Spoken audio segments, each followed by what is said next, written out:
evening, it's 8 o'clock. I'm Sally Burdett. Your top stories tonight. We are live in Limpopo. The ANC in the region scrambling after being named in the VBS report. We're not a burial society. We don't have family membership schemes here. The EFF dismisses suggestions that they benefited from VBS Bank looting. They say Floyd Shivambu is not his brother's keeper. And government admits after 10 years and 10 billion rand, it's no longer involving itself in the procurement of set-top boxes for digital migration. Now go to Limpopo as the fallout over the startling report into the looting that occurred at the VBS Mutual Bank. Those named in the report are yet to account. Now tonight the ANC in Limpopo has postponed a meeting that was meant to deal with the damning report. Officials now say they'll hold that meeting on Sunday, as many weren't available to meet at short notice due to other engagements. A number of top ANC officials in the province have been implicated, including its provincial treasurer, Danny Msiza. Our reporter Samkela Maseko is following that story from Polokwane tonight, and he joins us now. Good evening to you, Samkela. What have you been able to find out about the reasons behind this announcement of a meeting and then a cancellation of a meeting?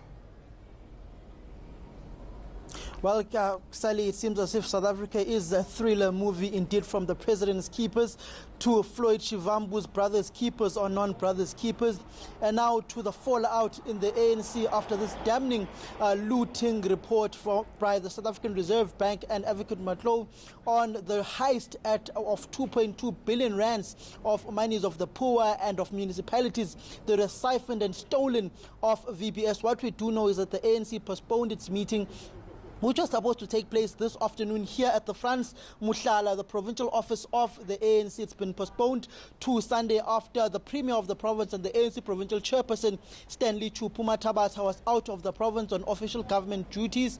And the ANC's provincial secretary, Soviet Lekhanyana, is out at Univen for the SRC elections. And the two men and women of the hour, which is Florence Radzelani, the deputy chair of the ANC in the Vembe district municipality, mayor who's been implicated in the Christmas gift of 300,000 rands, which she says is little, and the negotiator, Danny Msiza, have been implicated here, are not also available.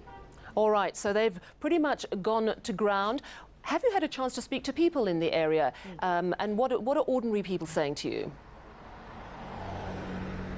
We spoke to Putisilabo, the ANC, the official government spokesperson in the province, who says that if needs be, all those who are found guilty will face the full might of the law, and the provincial government will make sure that the National Prosecuting Authority takes all the cases on and prosecutes them and puts them on orange overalls. The people who've spoken to are saying that they are pretty disturbed of how this grand looting has taken place. Basically, ANC leaders are stealing from the very same poor people that they are saying they are leading.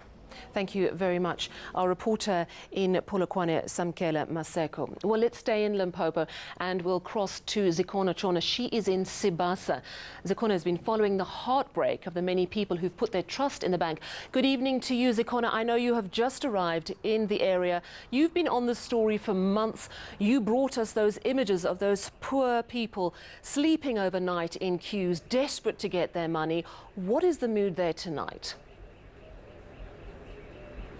So we are outside the VBS branch in Sibasa. This is the very branch that when we visited in July, as you've mentioned, Sally, we found people sleeping outside the bank, desperate to access their money and anxious at the fact that the bank was not communicating with them as to what exactly was going on. Now, the news of the report has reached the ground here, and people have also noted the fact that the Bavenda King, Tony Mpepu Ramabulana's name, is among those listed and those people that have brought this bank to its knees, that have basically halted this bank. And people are actually very angry. A lot of people that I've been speaking to on the way here, as well as when we arrived, are saying that they cannot believe that the one person who was meant to protect them is now implicated in chowing their money. That's what one person said to us, that the king has basically chowed our money. So people are angry, and lots of them have taken to social media. If you go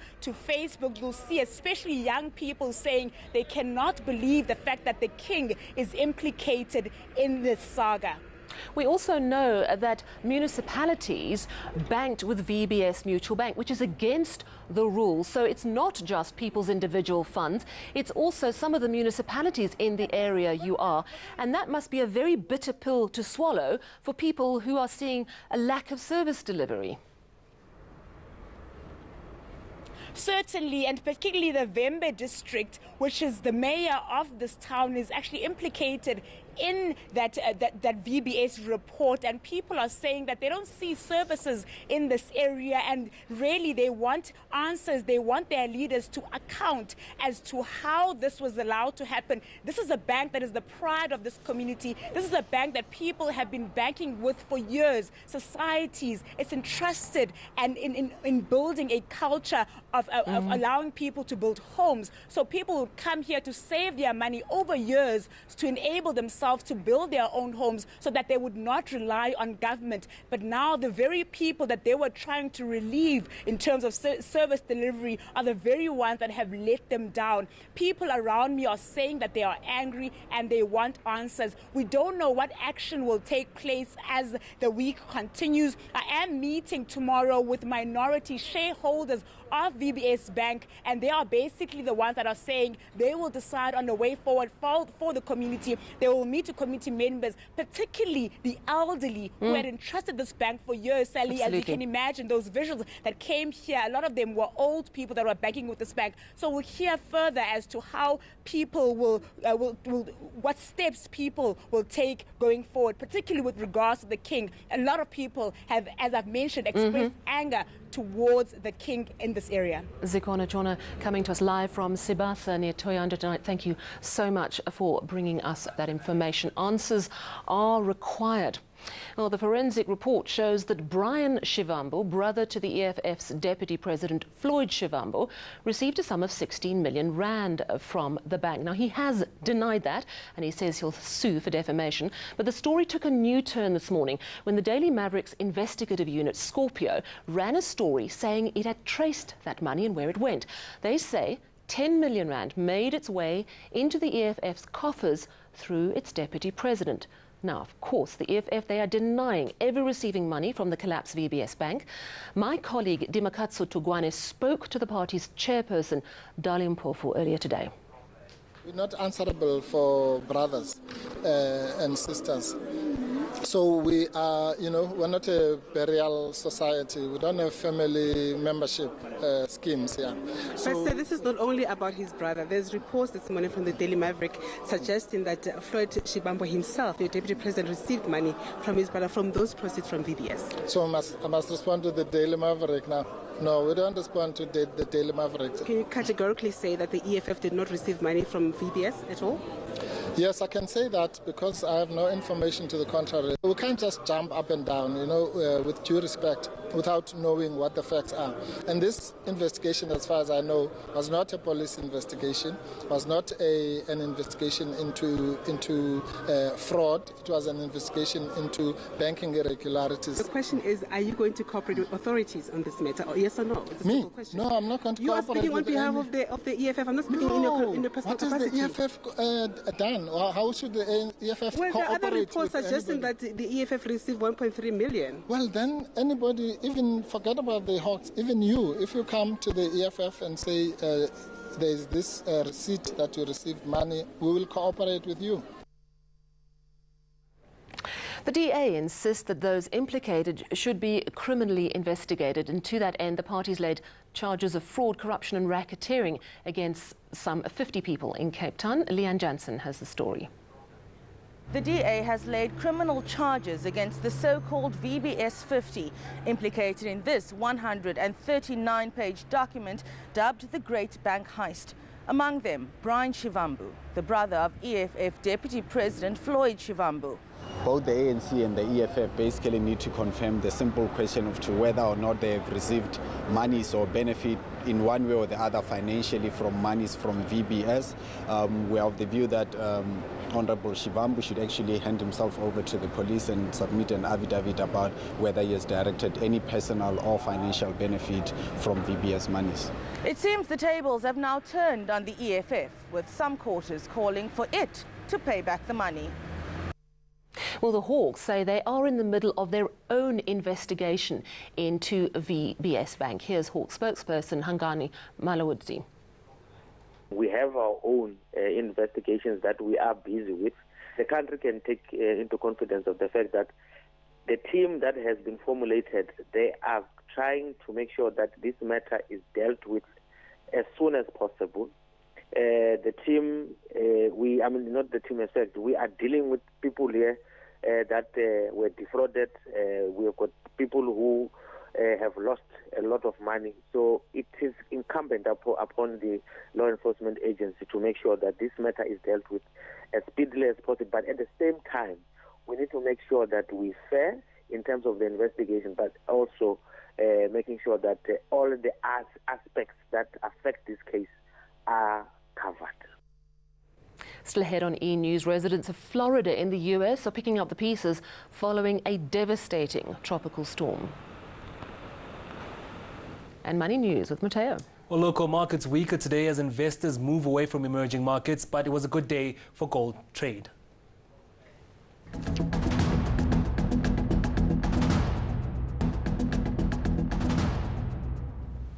Money and market time now with Moteo Kharipe. Moteo, we cannot avoid talking about VBS. It's touched so many aspects of society. KPMG in the firing line as well. Have they said anything today? They've released a pretty statement, if you like, saying they'll cooperate with authorities with regards to the VBS mutual looting that has happened. But it's a name that's coming up ever too often when it comes to corruption.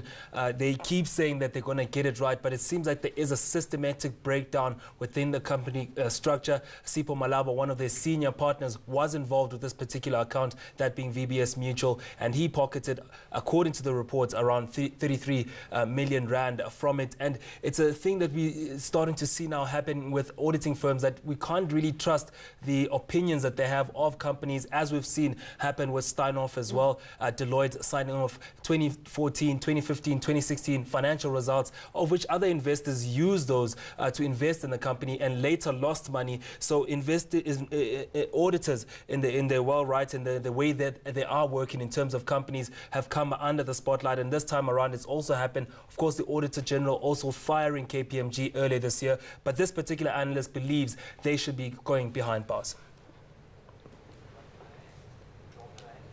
There must be criminal charges against them because they've not conducted them in a way one would expect from an auditor. If KPMG does not charge them, I would expect the audit profession to charge them. And I would really want to see these partners in jail sharing a cell with Mr. Marcus US Staff Steinhoff, who should also not be on the street. Strong words, important words. Run us through the markets quickly. Well, the markets were a bit weaker today, with the JSE following international markets as well. Emerging market economies are not the best one to invest in today. The all share down, as well as financials down, even though the rand was stronger. The only one up for mining shares was gold, and that's because when international markets see any weakness in the market, they go to gold to invest in, and resources down more than 1%. Commodity prices, gold at $1,221 an ounce, while Brent crude was down today at $80.74. The rand picking up today at 14 Rand 58 against the dollar. It's also strong against the euro, 16 Rand 92, and at 19 Rand 29 cents against the pound. Thank you very much for that, Mateo. 10 years and more than 10 billion rand later, government has announced it will no longer be involved in the procurement and installation of set-top boxes. Communications Minister Nomvula Mokonyane was speaking after a cabinet meeting earlier today. Now, the boxes were to be given to people who had old TV sets not compliant with the switchover from analog to digital. Of course, that's not happened. The boxes are sitting in a warehouse. It's not clear what the 10 billion rand was spent on. Annika Larson reports. It's been more than 10 years since Cabinet officially announced its decision to migrate its broadcasting policy from analog to digital. But 3 weeks ago, it said it was very happy with the progress it had made. Now, government saying it's entirely abandoning the procurement and installation of the set-top boxes. Now, those set-top boxes were mainly for people in rural areas who had old television sets and needed those boxes in order to make a switchover. Communications Minister Nomvula Mokonyane says there are thousands of set-top boxes lying in warehouses across the country and admits government's already spent 10 billion rand on the project. But in hindsight, she says it should have consulted more closely with the private sector and kept up with technological advances. When asked about the two big elephants in the room, the VBS fraud scandal and the fate of at least two ministers who have been found to have perjured themselves or lied under oath, Mokonyane said Cabinet did not discuss either matter. Annika Larson, Parliament. Quick look at international news. In the USA, anxious residents are tracking Tropical Storm Michael. At least 2 people have died in storm-related incidents after it made landfall in Florida yesterday. Rescue workers sifting through the debris fear that number will rise. Michael was one of the strongest storms ever to hit Florida. It's caused extensive damage and left hundreds of thousands of people without power. The storm is now heading to the Carolinas, still recovering from Hurricane Florence less than a month ago. Well, after the break, we're going to go down to Louis at our weather centre. Hi there, Louis. And then, it might not be the perfect job for everyone, but if you like felines, it's the cat's whiskers.